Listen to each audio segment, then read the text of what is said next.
Depuis la résurgence du conflit armé à l'est de la RDC, le ministère des Mines, sous l'impulsion de Kizito Pakabomba, joue un rôle clé dans la défense des ressources stratégiques.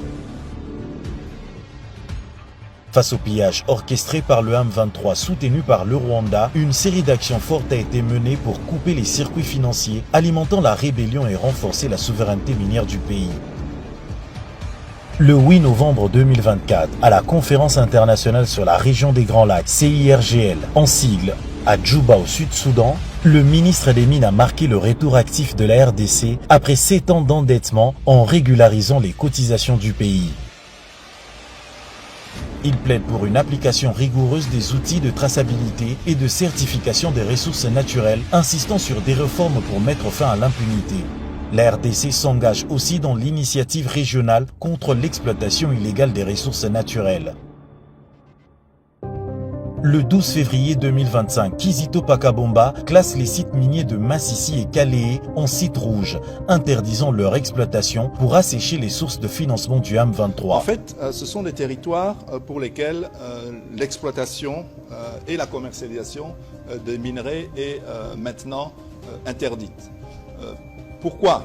Parce que cela rentre en fait dans un mécanisme qui institue ces zones rouges et qui permet à la République démocratique du Congo, dans le cadre des accords qui existent, que ce soit au niveau régional, mais également au niveau international, d'assurer et bien d'identifier que ces minerais sont des minerais issus de zones de conflit et que ce sont des minerais qui ne répondent pas à la diligence raisonnable. Suite à la signature de cet arrêté, le ministère des Mines fera 3 demandes à la CIRGL. Remonter la chaîne d'approvisionnement des minerais exportés par le Rwanda pour identifier leur véritable provenance. Suspendre les certificats d'exportation CIRGL du Rwanda afin de rendre ces exportations illégales sur le marché international. Et appeler le pays membre de la CIRGL à saisir et confisquer les minerais rwandais en raison de leur origine illicite. L'impact est immédiat. Le 21 février, le Conseil de sécurité de l'ONU soutient cette décision et les États-Unis interdisent l'achat des minerais issus de ces sites, menaçant de sanctions toute entité contournant l'interdiction.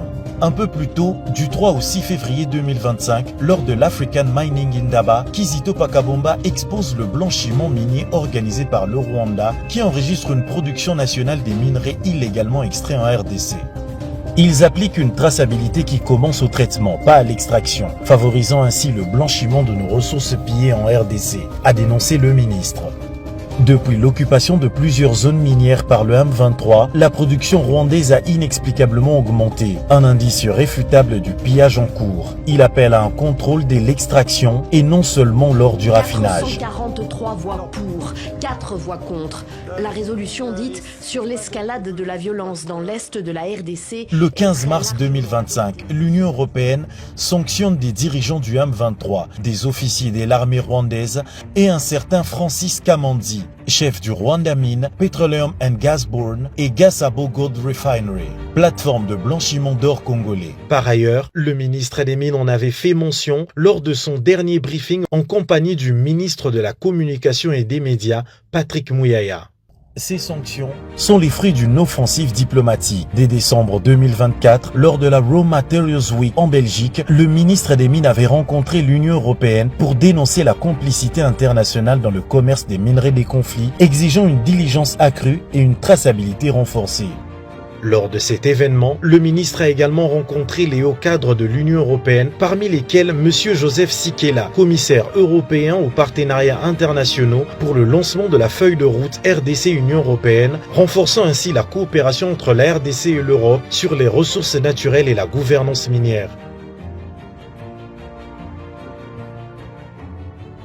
Nous avons engagé une lutte sans compromis contre le pillage de nos ressources. L'heure est venue de mettre fin à l'impunité et d'exiger une transparence totale, a affirmé Kizito Pakabomba. Le ministère des Mines maintient la pression en renforçant la traçabilité, en mobilisant les partenaires internationaux et en engageant des actions pour récupérer les zones minières sous occupation.